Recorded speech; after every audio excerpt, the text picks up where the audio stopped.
자, 심화이론 과정 35강 진행하도록 하겠습니다. 여러분 교재는 292페이지예요. 292페이지 하단부 시연 양골 4번 포트폴리오의 기대순위가 위험이다 소개되어 있죠. 이 부분부터 설명을 드리도록 하겠습니다. 사실 포트폴리오 때 우리가 다양하게 구성할 수가 있다는 겁니다. 자, 부동산은 자, 부동성이란 특성이 있습니다. 자, 지리적 위치가 고정되어 있다. 이 같은 특성이 있음에도 불구하고 다양한 포트폴리오를 구성할 수가 있다는 겁니다. 뭐 될까요? 자, 부동성 이론에서 시장이 지역적으로 형성이 된다 할 수 있겠죠. 따라서 우리는 이제 지역별로 포트폴리오를 구성할 수가 있겠죠. 또한 동일한 지역 내에서 유형별로 또는 용도별로 부동산 시장은 분화가 된다. 그래서 부분시장으로 존재한다는 겁니다. 참 부동산이라는 특성이 있음에도 불구하고 우리는 지역별로 유형별로 다양한 포트폴리오를 구성할 수가 있다는 겁니다. 여튼 다양한 포트폴리오의 기대순위과 위험을 구하고 기대순위과 위험과의 관계를 그래서 의사결정을 내려보자 이렇게 생각하시면 되겠습니다. 자, 그럼 먼저 포트폴리오의 기대순위를 우리가 구해보겠는데, 자, 포트폴리오의 기대 수익률이다라는 겁니다. 이때 포트폴리오는 여러 자산으로 구성이 된다는 이야기예요. 그럼 여러 자산으로 구성되니까 각 자산마다 투자 비중이라는 게 있다라는 겁니다. 투자 비중이다. 흔히 자산 비중이다 이래 표현돼 각 자산마다 투자 비중, 자산 비중이 있다라는 이야기예요. 그리고 각 자산에 기대 수익률이 있다라는 겁니다. 각 자산의 투자 비중에 기대 수익률을 곱해주고 이 곱한 것을 모두 더해서 우리가 포트폴리오의 기대 수익률을 구할 수 있다라는 겁니다. 그래서 여러분이 이렇게 이해하셔야 되는 겁니다. 포트폴리오는 여러 자산으로 구성이 된다. 그럼 각 자산마다 투자 비중, 자산 비중이 있다는 이야기. 여기에 각 자산의 기대 수익률을 곱하고 모두 더해준 값이 된다는 겁니다. 그럼 이때 각 자산의 기대 수익률 어떻게 하시냐? 우리 연습해왔죠? 결국 개별 투자의 기대 수익률 어떻게 하신가? 자, 미래는 불확실하다는 이야기예요. 그래서 여러 가지 상황들이 발생할 수 있더라. 그럼 여러 가지 상황들이 발생할 확률이 있죠. 확률이 있다. 이 확률에 이때 예상 수익률이 있죠. 확률에 예상 수익률을 곱하고 모두 더해준 값이 각 자산, 즉 개별 투자의 기대 수익률이 되는 것이다. 결국 포트폴리오의 기대 수익률은 투자 비중, 자산 비중으로 가중평균한 수익률이 되겠고, 개별 투자의 기대 수익률은 발생할 확률로 가중평균한 수익률이 되는 것이다. 이렇게 생각하시면 되겠습니다. 그래서 저희 포트폴리오 기대 수익률 간단하게 말씀을 드렸어요. 그래서 여러분 교재 보시면 편곡의 1번에 나와 있죠. 포트폴리오 기대 수익률은 각 자산의 투자 비중, 즉 자산 비중에 각 자산의 기대 수익률을 곱하여 계산한 가중평균 수익률이다. 그래서 곱하고 모두 더한 값이다. 이렇게 생각하시면 되겠습니다. 자, 그럼 우리가 이제 293페이지 상단의 연습 문제 1통에서 한번 계산 문제 대비할 수 있도록 하겠습니다. 자, 연습 문제 봅시다. 자산 비중 및 경상별 예상 수익이 다음과 같을 때 전체 구성자산의 기대 수익률은 그리고 전체 구성자산이 뭔가 포트폴리오 기대 수익률 구하라 그 이야기지요. 포트폴리오 기대 수익률 구하는데 확률은 호황 40%, 불황 60%다 이렇게 주어져 있습니다. 자, 그럼 우리가 이제 주어진 조건을 고려해보자는 이야기예요. 그럼 주어진 조건이니까 이제 상가, 다음은 오피스텔,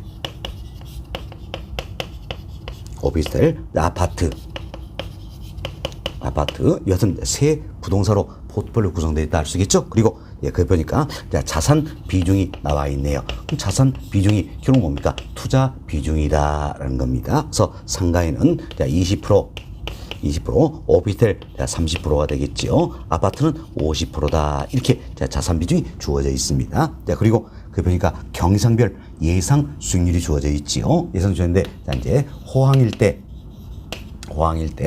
그리고 불황일 때 예상 수익률이 주어져 있다라는 겁니다. 자, 그럼 우리는 먼저 호황일 때 예상 수익률 한번 살펴봅시다. 자, 20%, 25%, 10%가 되겠네요. 불황일 때 예상 수익률은 10%,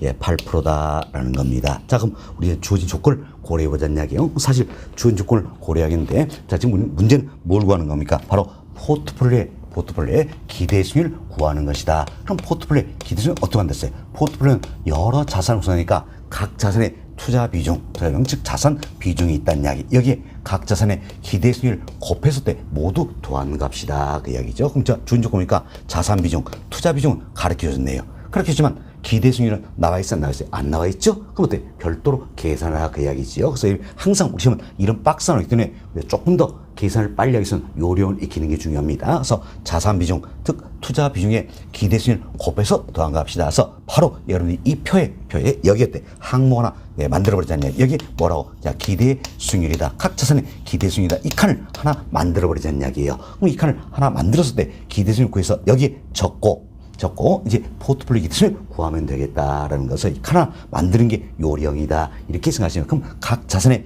기대수익은 어떻게 구할 것인가? 자, 발생할 확률 있죠. 호황일 확률, 불황일 확률이 있다는 이때 예상 수익률이 있다는 이야기에서 발생할 확률에 예상 수익률 곱해서 모두 더한 값이다. 그래서 이런 문제 나면 얼른 옆에다 또 실수하지 않게 해서 여러분이 호황 확률이 몇 프로입니까? 단순히 나와있죠? 40%다. 그럼 호황 옆에다가 40% 얼른 적어버리시라는 이야기예요. 다음 불황일 확률이 얼마입니까? 60%.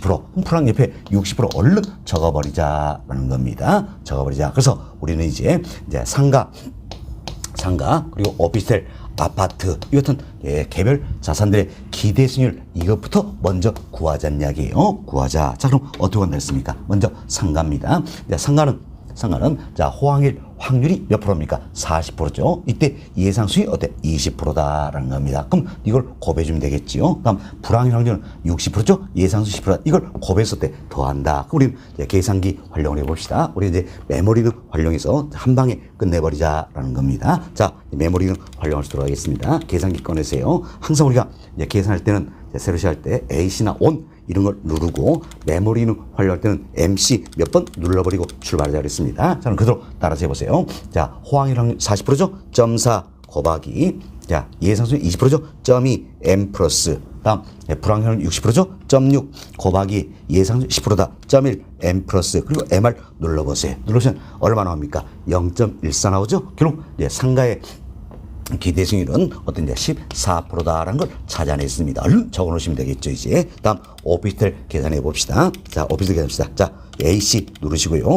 또는 ON 누르시면 되겠죠. 다음, MC 몇 번 눌러버리시고, 또 그대로 합시다. 0.4 곱하기, 자, 0.25 M 플러스, 다음, 0.6 곱하기, 0.1 M 플러스 MR 눌러보세요. 얼마입니까? 0.16 나오죠? 그래서 오피스텔의 기대수익은 16%다. 얼른 적어놓으시고요. 다음 아파트의 기대수익 계산합시다. 자, 역시 새로 시작하니까 AC나 ON 누르시고요. 메모리 활용하니까 MC 몇 번 눌러버리시면 되겠어요. 자, 호황일 확률 40%죠? 0.4 곱하기 예상 10%니까 0.1 M 플러스 다음 0.6 곱하기 0.08 M 플러스 그리고 MR 눌러보세요. 얼마입니까? 0.088 나오죠? 그리고 8.8%라는 걸 찾아냈습니다. 참 우리는 이제 상가, 오피스텔, 아파트의 이제 기대수익 다 구했지요. 그럼 우리는 메모리는 한 번 더 활용해서 포트폴리오 기대수익을 구하면 되겠다. 자, 포트폴리오 기대수익은 어떻게 합니까? 자산 비중, 투자 비중에 개별 자산의 기대수익을 곱해주고 모두 더하는 값이다. 자, 이걸 곱해주고 모두 더한 값이어서 메모리는 한 번 더 활용하면 되겠죠. 자, AC나 ON 누르시고요. MC 몇 번 누르고 그대로 따라서 합시다. 0.2 곱하기 0.14 M 플러스 다음 0.3 곱하기 0.16 M 플러스 다음 0.5 곱하기 0.088 M 플러스 그리고 MR 눌러보세요. 얼마 나옵니까? 화면에 0.12 나오죠? 그럼 우리 이제 포트폴리오 기대수익 계산했습니다. 몇 프로입니까? 12%가 되겠다. 이렇게 보시면 되겠어요. 12%다. 자, 이래서 우리는 이제 포트폴리오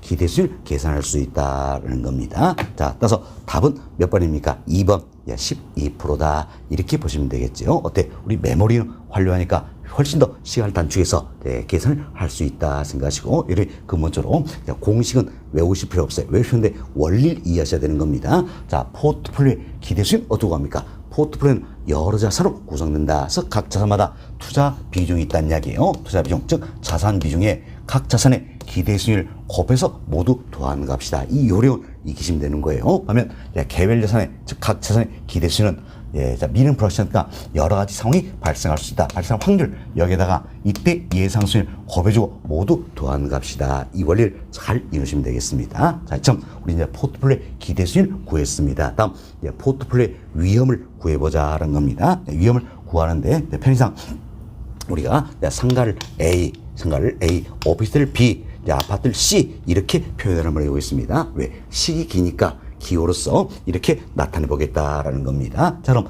이때 이제 포트폴리오 이것은 상가, 오피스텔, 아파트로 구성된 포트폴리오 위험은 어떻게 그것인가? 자, 일단 보기만 하세요. 이렇게 구하는 겁니다. W A의 제곱, 시그마 A의 제곱입니다. 이때 A는 지금 상가를 뜻했지요. 그럼 자, 상가의 W입니다. W는 뭡니까? 투자 비중이에요. 자산 비중. 여기 제곱.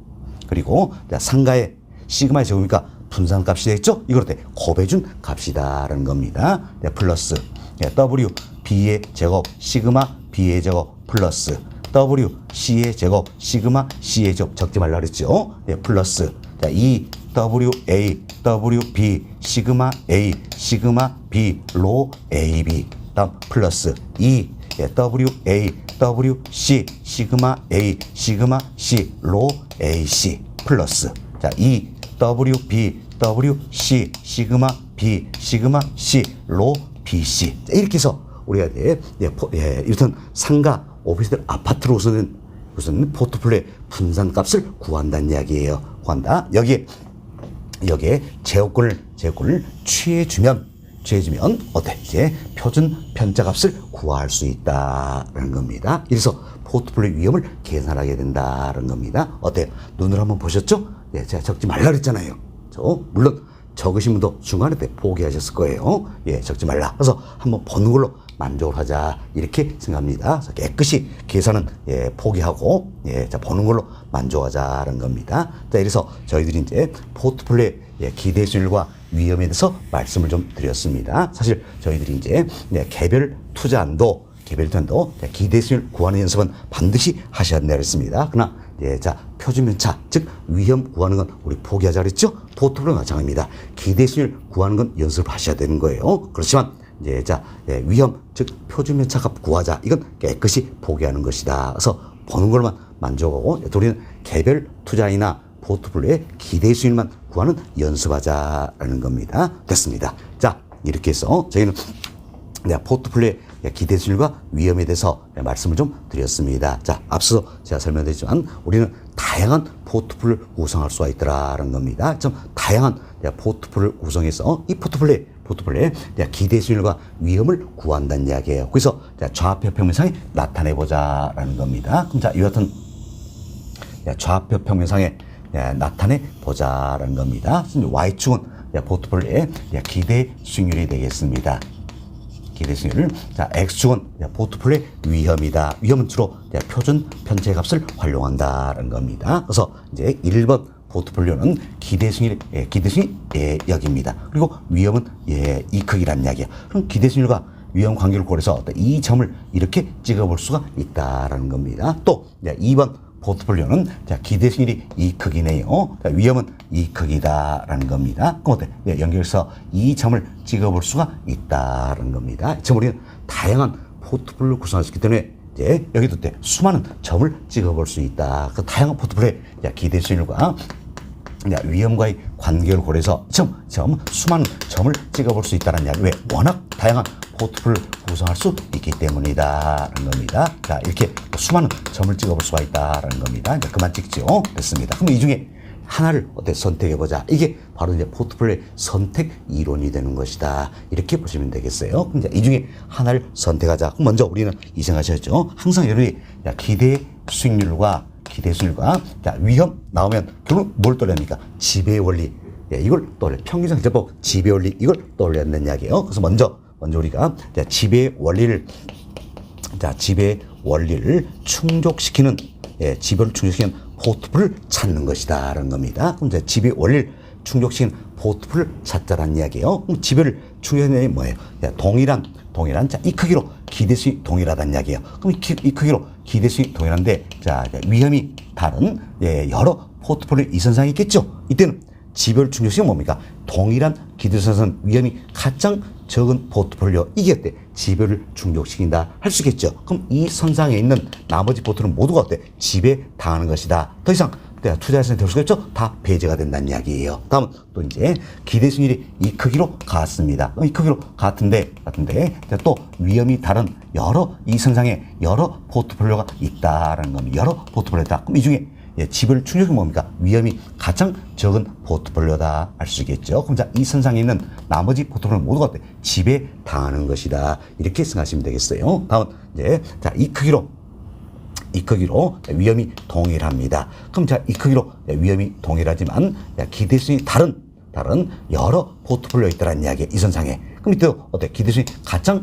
높은 포트폴리오가 지배율을 충족시킨다 할 수 있겠죠. 그럼 이 선상에 있는 나머지 포트폴리오들 모두가 지배당한다. 더 이상 선택 대상이 될 수가 없다는 이야기예요. 이처럼 자, 기대수익률이 동일하다라면 위험이 가장 적은 포트폴리오, 위험이 동일하면 기대수익이 가장 높은 포트폴리오가 결국 어때? 지배율을 충족시킨다 할 수 있겠죠.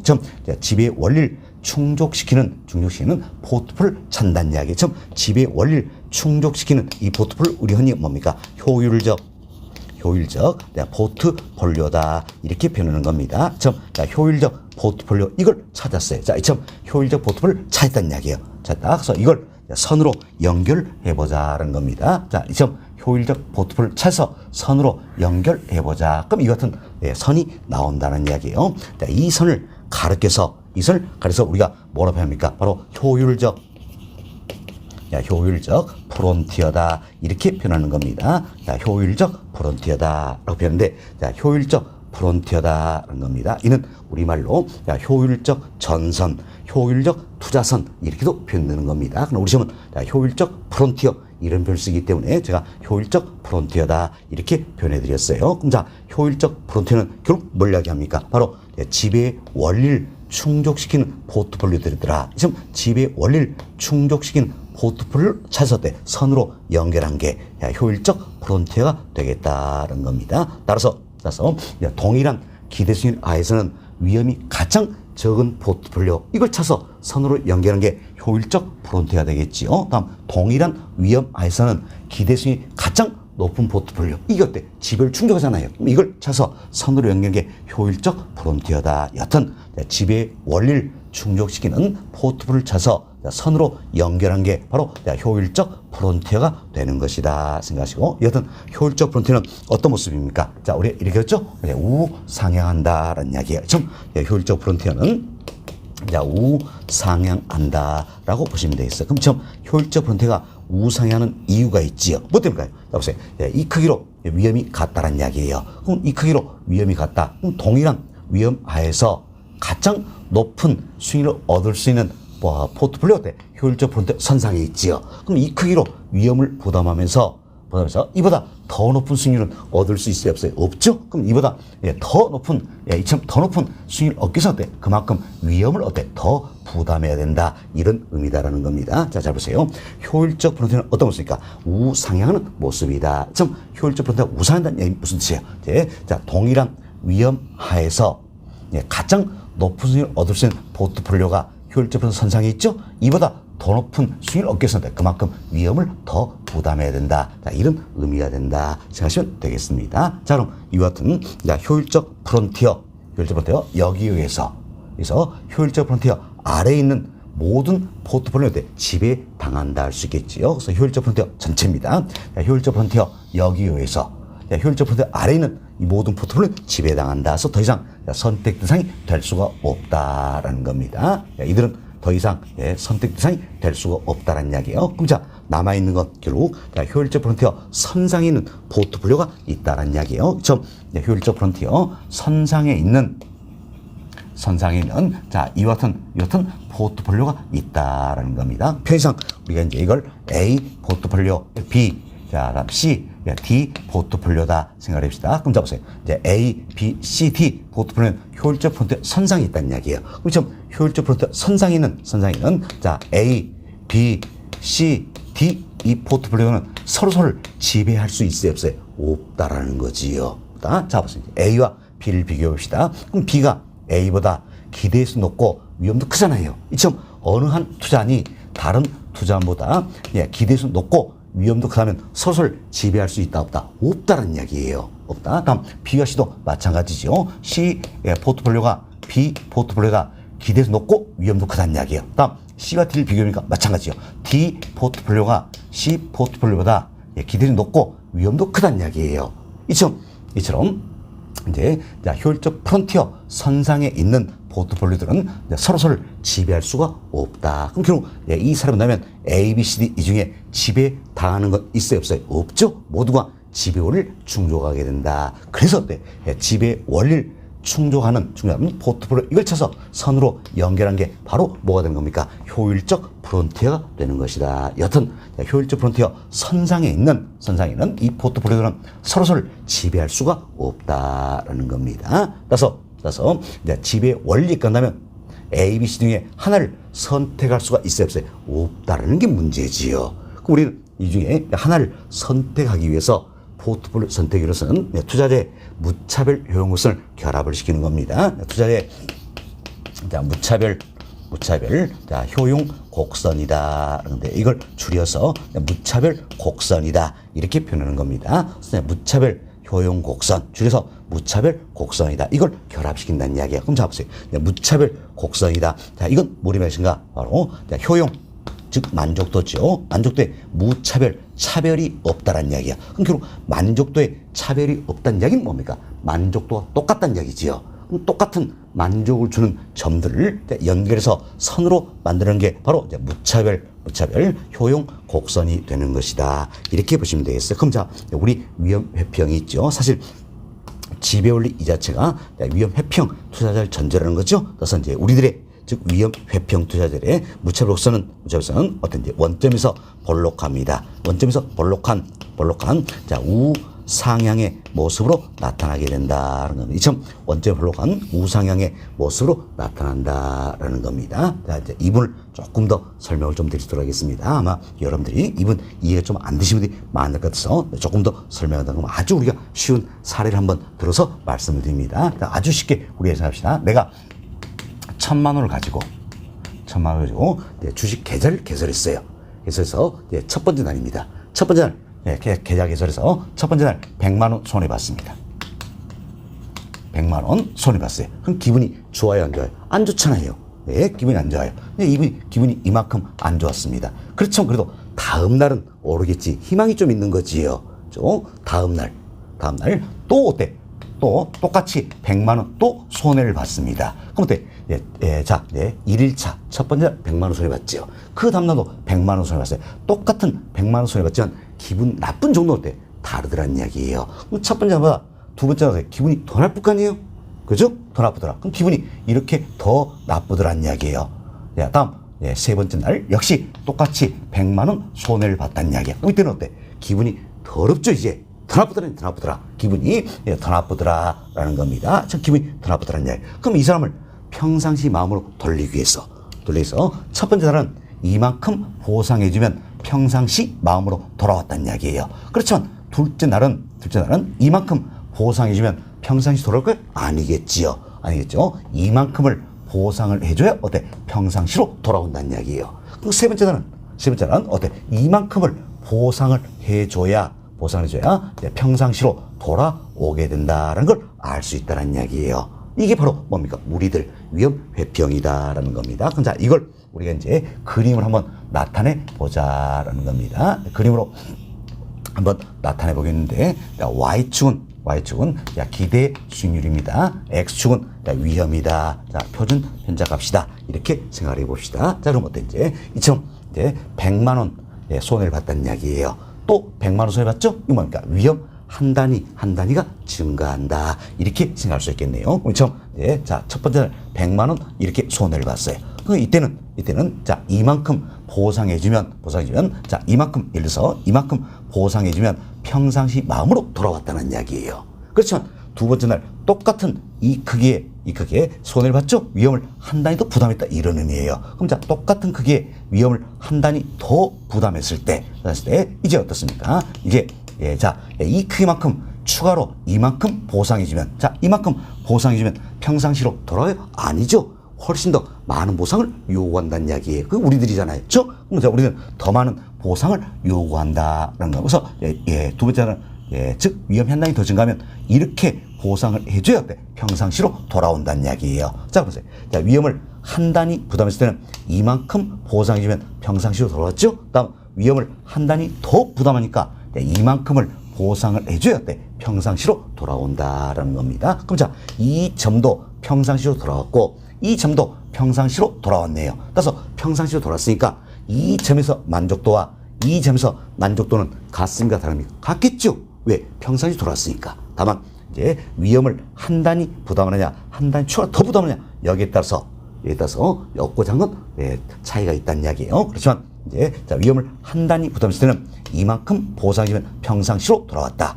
한 단위를 추가로 더 부담하니까 어때? 추가로 더 많은 걸 보상을 해줘야 어때? 평상시로 돌아온다. 결국 어때? 위험을 이렇게 부담한다면 이만큼을 보상해줘야 평상시로 돌아온다. 그럼 이 점도 평상시로 돌아왔고 이 점도 평상시로 돌아왔으니까 이 점과 이 점의 만족도인데 평상시로 다 유지된 거죠. 뜻은 만족도는 같다라는 이야기죠. 만족도는 이 점을 연결해서 선으로 이렇게 나타나는 게 바로 뭡니까? 우리들 위험 회피형의 무차별 효용성이 되는 것이다. 그래서 이 부분은 어때? 우상향하는 모습이다 할 수 있겠죠. 우상향하는 모습이다라는 이야기로 원점에서 볼로 가다. 우리가 원점에서 볼로 가다. 이건 어때? 볼자 쓰자 그랬죠? 볼자 써서 이 모습이나 그림에 이 모습이면 원점에서 볼로 간 것이다. 자, 어때?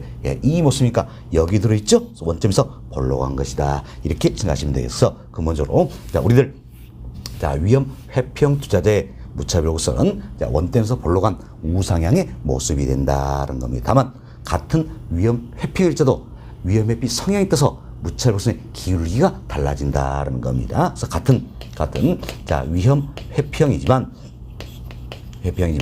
성향에 따라서 달라진다. 그래서 공격적 투자자가 있고 보수적 투자자가 있다라는 이야기예요. 이때 무슨 이제 자, 위험을 한 단위 추가로 더 부담했어요. 더 부담했을 때 자, 이만큼을 보상을 해줘 평상시로 돌아오죠. 그렇지만 누구는 또 자, 이만큼을 보상을 해줘야 평상시로 돌아오더라는 이야기예요. 자, 위험을 한 단위 부담했을 때 이만큼 보상이 평상시인데 한 단위 더 부담하니까 이만큼을 보상해줘야 평상시로 돌아오더라는 겁니다. 그럼 자, 이 점이 되겠죠. 그럼 이 점과 이 점을 연결시키면 자, 이와 같은 모습이 되겠다는 이야기예요. 자, 그럼 자, 보세요. 이제 여기선 여기가 1번, 여기가 2번이다 생각합시다. 그럼 자, 1번, 2번 둘 중에 누가 더 보수적인 투자자 될까요? 누굽니까? 바로 2번이 되겠죠. 2번. 왜? 보수적이니까 소극적이라는 이야기예요. 아주 소극적이니까 이 사람은 위험을 한 단위로 더 부담한다면 더 많은 걸 어때? 보상을 바랄 거라는 이야기예요. 그죠? 보수적이다. 아주 소극적이니까 더 많이 보상해줘야 위험을 부담하겠다. 그 이야기예요. 그래서 자, 이제 1번은 공격적 투자자이고 2번은 보수적 투자자가 되는 것이다. 자, 잘 보세요. 보수적 투자자일수록 아주 소극적이잖아요. 그럼 소극적이니까 위험을 한 단위 추가로 부담한다면 더 많은 걸 줘야 된다는 이야기예요. 그래야 위험을 부담하겠다. 그렇지 않으면 위험 부담하지 않겠다는 이야기예요. 그렇죠? 그래서 보수적 투자자일수록 무차별 곡선의 기울기 경사도는 어때? 급해지고 공격적 될수록 무차별 곡선의 기울기 경사도는 어때? 완만해진다. 이렇게 생각하시면 우리 시험은 이런 걸 물어보는 거죠. 됐습니다. 이렇게 이해하시면 되겠습니다. 그래서 우리 이제 이 내용을 통해서 우리가 이제 아주 쉬운 사례를 말씀드렸지만 위험 회피형, 즉 우리들의 무차별 곡선의 모습은 뭡니까? 원점에서 볼로 간 우상향의 모습이다라는 겁니다. 다만 이 위험 회피성에 따라서 무차별 곡선의 기울기가 어때? 다르다 뿐이다. 그래서 투자자마다 무차별 곡선의 기울기는 어때? 달라질 수가 있다라는 겁니다. 달라질 수가 있다. 자, 그래서 어떤 투자자는 무차별 곡선 이 같은 모습입니다. 이 같은 모습이고 어떤 투자자는 무차별 곡선이 이와 같은 모습이다. 이렇게 생각하자는 이야기예요. 자, 그럼 보세요. 이제 지금 무차별 곡선이 이와 같은 모습이고요. 무차별 곡선이 이와 같은 모습이 되겠습니다. 둘 다 모두가 뭡니까? 이제 원점에서 볼록한 우상향의 모습이다 할 수 있겠죠? 그래서 같은 위험 회피형이에요. 그러나 성향에 따라서 무차별 곡선의 기울기가 달라진다. 이렇게 생각하시면 되겠습니다. 됐습니다. 편의상 자, 이제 이 투자자를 이 같은 무차별 곡선의 기울는 투자자를 어떻습니까? 박공법이다. 박공법이다. 이렇게 표현해보고, 자, 이 같은 무차별성의 기울한 투자자를 어때? 김세법이다. 라고 표현을 좀 해보겠습니다. 존칭은 생략합니다. 여러분, 강의 잘 듣고 계신 거죠? 예, 공법의 대가, 예, 박우석 교수님, 그다음 세법의 대가, 예, 김성래 교수님이다. 예, 제가 예로 든 겁니다. 들었다. 자, 여튼 좋습니다. 이제 그럼 먼저 우리가 이제 김세법 이 투자를 한번 보겠습니다. 자, 김세법 이 사람은 어때? 자, 존칭을 생략합니다. 예, 효율적 프론티어. 이제 선상에 있는 A, B, C, D 중에 지배 원리를 깐다면 어느 하나를 선택할 수 있어요, 없어요? 없다란 이야기예요. 없다. 서로 지배할 수 없기 때문에 어느 하나를 선택할 수 없다. 그렇지만 이제 본인의 무차별 곡선과 결합을 시킵니다. 그래서 효율적 프론티어와 본인의 무차별 곡선을 결합시킨다. 그래서 효율적 프론티어와 본인의 무차별 곡선이 접하는 접점이 바로 여기가 되겠죠. 그 접하는 접점이 최고의 만족을 준 점이다 할 수 있겠죠. 따라서 접하는 접점 여기서 최적의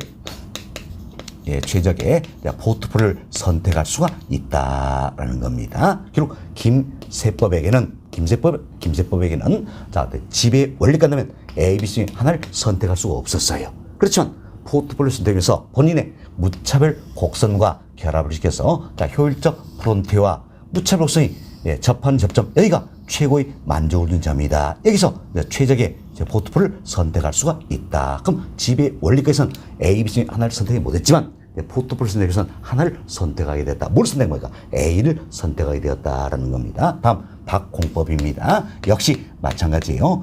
지배 원리각에서는 자, A, B, C, D 중에 하나를 선택할 수 있어요, 없어요? 없다란 이야기예요. 왜? 서로를 지배할 수 없기 때문에. 그렇지만 포트폴리오 선택에서 본인의 무차별 곡선과 결합시켜서 자, 효율적 프론트와 본인의 무차별 곡선이 접하는 접점 여기에서 최고의 만족을 준 점이다. 따라서 자, 박공법에는 최적의 포트폴리오 뭐가 되는 겁니까? 바로 C가 되는 것이다. 이렇게 생각하시면 되겠습니다. 됐습니다. 그럼 결국 이처럼 이제 최적의 포트폴리오는 어디서 결정이 되는 겁니까? 바로 이처럼 효율적 프론티어와 본인의 무차별 곡선이 접하는 이 점에서 자, 효율적 프론티어와 본인의 무차별 곡선이 접하는 점에서 최적의 포트폴리오가 결정이 된다는 겁니다. 결정이 된다. 이렇게 보시면 돼요. 손 잡으세요. 이제 김세법,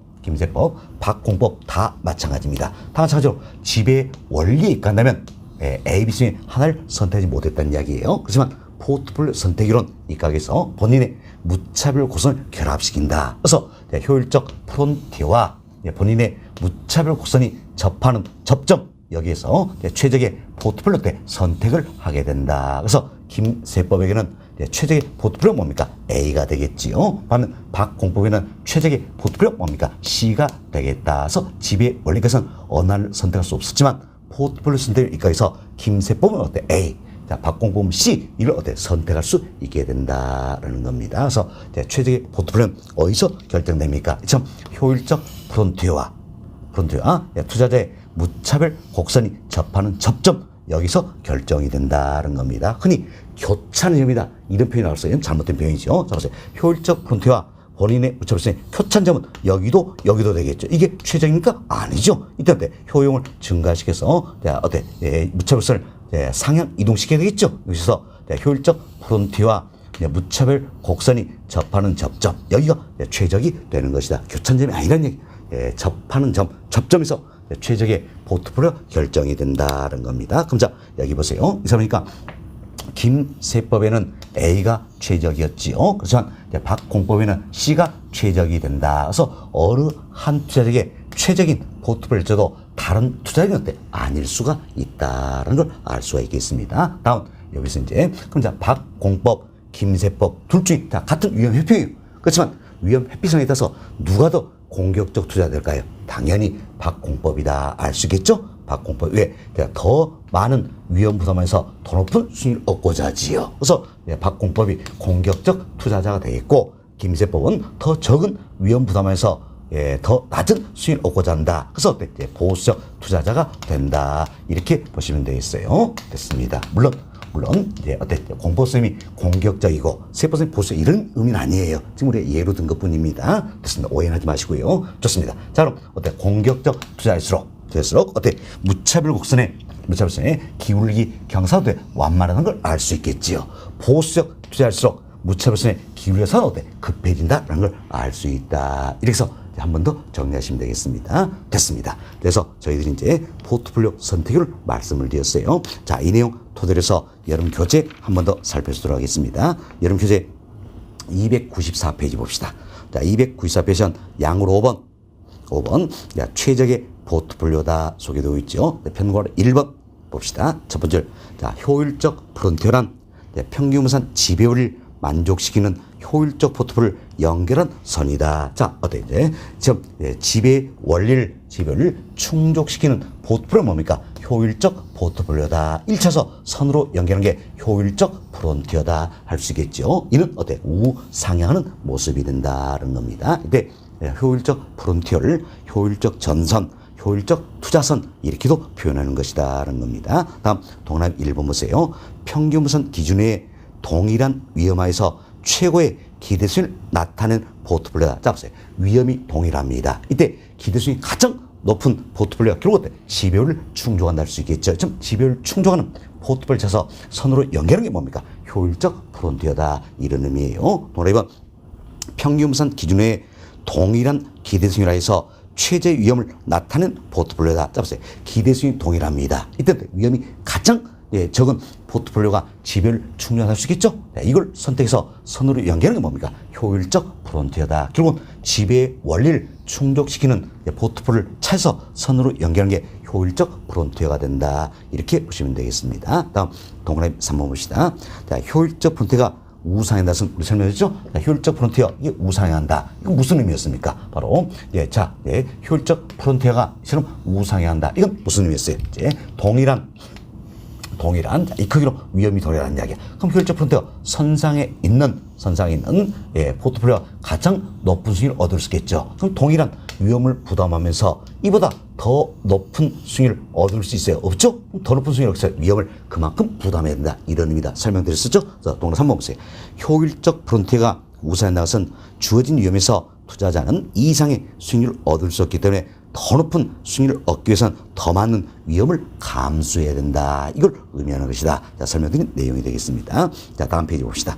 295페이지예요. 편가로 2번. 자, 첫 번째 봅시다. 자, 효용의 차별이 없는 점들을 연결한 설 뭐라고 했습니까? 무차별 효용 곡선, 줄여서 무차별 곡선이다는 겁니다. 결국 효용에 차별이 없다. 만족도에 차별이 없다는 얘기 없다. 자, 이걸 선으로 연결한 게 무차별 효용 곡선, 무차별 곡선이 된다는 거죠. 자, 지금 다시 한번 봅시다. 자, 효용에 차별이 없는 점들을 연결한 설 뭐랍니까? 무차별 곡선. 무차별 효용 곡선이다. 이렇게 생각하시면 되겠죠. 자, 위험 회피형 투자의 무차별 효용성은 원점에 대해서 볼록한 우상향의 형태이다. 즉 원점에서 볼록한 우상향의 모습이 되겠지요. 자, 다음 주 봅시다. 자, 위험 회피형 투자자도 공격적 투자일수록 무차별성의 기울기는 완만하며, 자, 이처럼 공격적 투자일수록 무차별성의 기울기 경사도 완만해진다라는 거지요. 완만하다. 다음 보수적 투자일수록 무차별성의 기울기가 어때? 자, 보수적 투자일수록 무차별성의 기울기는 어때? 급해진다라는 겁니다. 다음 평균 3번. 자, 효율적 프론티어와 투자자 자신의 무차별 구성과의 어디에서? 접점에서. 이처럼 효율적 프론티어와 무차별 곡선이 접하는 접점, 여기서 최적의 포트폴리오 결정이 된다는 거죠. 이때 한 투자자에게 최적인 투자 대안이 다른 투자한테 최적이 아닐 수도 있다. 우리가 이에 통해서 설명했죠. 김세법에는 A가 최적이지만 박공법에는 어때? C가 최적이다. 그래서 어느 한 투자에게 최적인 투자한테도 다른 투자는 아닐 수가 있다. 이렇게 생각하시면 되겠습니다. 됐습니다. 자, 교재는 이런 정도 이해가 되시면 되겠어요. 자, 여기까지 말씀드리고 여름 교재 296페이지로 넘어갑니다. 자, 296페이지는 제가 이제 예제를 넣어드렸어요. 상단에 나와 있는 예제 한번 살펴보도록 하겠습니다. 자, 첫 번째 예제입니다. 포트폴리오 이론에 따른 부동산 투자의 포트폴리오 분석한 설명으로 옳은 것은 자 보기 1번 봅시다. 자, 인플레이션, 경기 변동 등의 체계적 위험은 분산 토통의 제어가 가능하다. 아니죠. 자 보세요. 인플레이션, 경기 변동 이들은 모두가 체계적 위험과 관련되어 있죠. 이 같은 체계적 위험은 아무리 포트폴리오 구성한다 해도 줄여볼 수 있어요? 없어요? 없다. 피할 수 없는 위험이란 이야기예요. 그래서 분산 토통의 제어가 가능하다. 잘못된 표현이죠. 자 제어가 불가능하다. 피할 수 없는 위험이다. 이렇게 생각하시면 되겠습니다. 다음 1번 잘못되어 있고요. 2번 봅시다. 투자 자산 간의 상관계수가 1보다 작을 경우 이래 되어 있죠. 우리가 지난 시간에 상관계수 이걸 설명을 드렸습니다. 상관계수는 두 자산 수익률의 움직임의 방향성을 설명하는 개념이다. 그래서 상관계수는 공산을 표준화시킨 값이었죠. 그래서 상관계수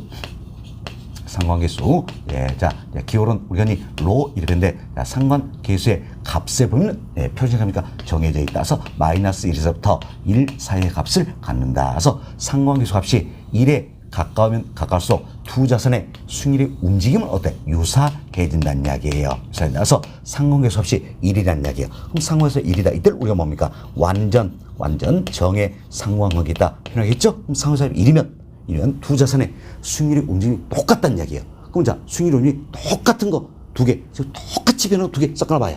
위험 감소 효과는 있다 없다? 없다라는 이야기죠. 그래서 상관계수 값이 1이다. 이때는 위험 감소 효과가 즉 분산 효과가 존재치 않는다. 위험 감소 효과가 없다라는 이야기예요. 없다. 왜? 수익률 움직임이 똑같기 때문에 위험 감소 효과가 없다라는 이야기. 그러나 상관 계수의 값이 1만 아니라면 수익률 움직임은 얼마나 다르도 다르겠지요. 그럼 수익률 움직임이 다르기 때문에 수익률의 움직임이 다른 계수 걸면 위험 감소 효과는 어떻습니까? 존재한다. 이렇게 생각하시면 되겠어요. 됐습니다. 그래서 2번 질문 한번 보세요. 투자 자산 간의 상관계수가 1보다 작을 경우. 자, 1보다 작다니까. 그럼 1이 아니란 얘기잖아요. 1이 아니다. 이때 포트폴리오 구성을 통한 위험 절감 효과가 나타나지 않는다. 아니죠. 1만 아니라면 위험 감소 효과는 있어요 없어요? 있다란 이야기예요. 위험 감소 효과가 나타난다. 이렇게 보시면 되겠습니다. 자, 2번도 잘못되어 있네요. 자, 3번 봅시다. 자, 두 개의 투자 자산의 수익률이 서로 다른 방향으로 움직인다. 그럼 보세요. 이제 수익률의 움직임 방향이죠. 이걸 설명한 게 상관계수다라는 겁니다. 이때 보세요. 자, 수익률이 서로 다른 방향으로 움직인다는 이야기야. 그럼 방향이 다르면 당연히 상관계수 값은 뭡니까? 마이너스 값이 되겠죠. 자, 상관계수 값은 마이너스 값이 된다라는 이야기예요. 그러니까 상관계수 값이 마이너스에서 즉 어때? 상관계수 값이 자, 이처럼 마이너스 1에 가까우면 갈수록 결국은 수익률의 움직임이 어때? 상이하다 이런 뜻이죠. 그럼 수익률 움직임이 상이하면 상이할수록 위험 감소가 어때? 더 크게 나타난다는 겁니다. 그래서 상관계수의 값이 낮을수록 수익률 움직임이 상이해지기 때문에 위험 감소 효과는 어떻습니까? 커진다. 이렇게 생각하시면 되겠지요. 그래서 보기 3번 다시 봅시다. 두 개의 투자 자산의 수익률이 서로 다른 방향으로 움직일 경우 자 서로 다른 방향 움직인다. 그럼 상관계수 값이 마이너스 값이라는 이야기예요. 그래서 뒷짐은 상관계수는 양의 값을 가짐으로 잘못되어 있죠. 상관계수는 양의 값입니까? 음의 값입니까? 음의 값이다. 이렇게 보셔야 되겠죠. 마이너스 값, 음의 값을 갖게 된다는 겁니다. 잘못되어 있죠? 그 다음 보세요. 위험 분산 효과가 작아진다. 아니죠. 그죠? 상관계수 값이 마이너스 값을 한다. 상관계수 값이 낮을수록 자, 어때? 위험 감소가 오히려 어때? 커진다는 거지요. 커진다. 그래서 3번은 뒷지문이 통째 잘못되어 있습니다. 자, 두 개의 투자 자산의 수익률이 서로 다른 방향으로 움직인다는 이야기예요. 이때는 상관계수는 뭡니까? 음의 값을 갖는다는 겁니다. 상관계수가 음의 값을 한다. 좀 상관계수 값이 마이너스에 가까울수록 즉 상관계수 값이 낮으면 낮을수록 위험 분산 효과는 어떻습니까? 커진다. 이렇게 보셔야 되겠지요. 커진다. 뒷집은 통째로 잘못되어 있다. 이렇게 보시고요. 다음 4번 봅시다. 효율적 프론티어와 투자자의 무차별 복선이 접하는 지점에서 우리가 이렇게 설명했죠. 효율적 프론티어와 투자자의 무차별 곡선이 접하는 이 점에서 최적의 포트폴리오 결정된다. 어때? 맞는 문장이다라는 걸 알 수 있겠지요. 다음 5번 봅시다. 자, 포트폴리오 변형 때는 투자수를 늘리면서 체계적 위험을 줄여나갈 수 있으며 아니죠. 아무리 포트폴리오를 구성한다고 체계적 위험은 줄일 수 있다 없다? 없다라는 이야기예요. 줄일 수 있는 건 뭡니까? 바로 비체계적 위험이다. 그럼 비체험을 어떻게 줄일 것인가? 바로 포트폴리오 구성하는 자산수를 늘려간다는 이야기죠. 포트폴리오 구성 자산수를 늘림으로써 우리가 비체계적 위험을 어때 줄여볼 수가 있다라는 겁니다. 아무리 자산수를 늘린다 할지라도 체계적 위험은 줄일 수 있어요? 없죠? 줄어드는 건 비체계적 위험이다. 그래서 포트폴리오는 자산수를 늘림으로써 비체계적 위험을 줄여볼 수가 있다는 이야기예요. 좀 비체험이 줄어들면 당연히 포트폴리오 어떻습니까? 총 위험도 줄어든다 할 수 있겠지요. 그래서 지금 다시 보세요. 포트폴리오 편입 때는 투자산수를 늘림으로써 체계적 위험을 줄여날 수 있습니다. 잘못되어 있죠? 뭘 줄일 수 있어요? 비체계적 위험을 줄여나갈 수 있다. 이렇게 보셔야 되겠죠? 그리고 그 결과로 포트폴리오 총 위험은 어때? 줄어들게 된다. 보시면 되겠어서 5번 집에서는 체계적 위험을 뭘로 바꾸면 되겠어요? 비체계적 위험으로 바꾸시면 되겠다라는 겁니다. 그래서 5번도 잘못되어 있네요. 그래서 이제 옳은 거 찾기니까 답은 몇 번이 됩니까? 4번이다. 이렇게 보시면 되겠어요. 답은 4번이다. 자, 이처럼 제가 여러분께 기본 이론 과정, 심화 이론 과정 진행하면서 대부분의 우리 교육 속에는 예제를 어때? 풀어드리고 있는 겁니다. 그리고 또 이 내용을 어때? 기출문제 풀 시간에 또 한 번 반복해서 풀어드리는 거예요. 그래서 자꾸 듣고 또 들어보시면 훨씬 더 도움이 될 것이다. 이렇게 생각돼서 시간이 되는 만큼 예제도 많이 풀어주도록 하겠습니다. 여튼 첫 번째 제 답은 몇 번입니까? 오름지성이니까 4번이 되겠지요. 4번이다. 그리고 하단에 예제가 들어있죠? 이분은 저희들이 이제 기본 이론에서 풀어드린 내용이에요. 여러분께서 한 번 더 풀어보시기 바라겠습니다. 자, 이렇게 해서 저희들이 이제 3절 포트폴리오 이론이다. 2분까지는 다 맞춰드렸습니다. 이번 시간은 여기까지 진행해드리고 다음 시간에는 4절 화폐시장치 2분 설명을 좀 드리도록 하겠습니다.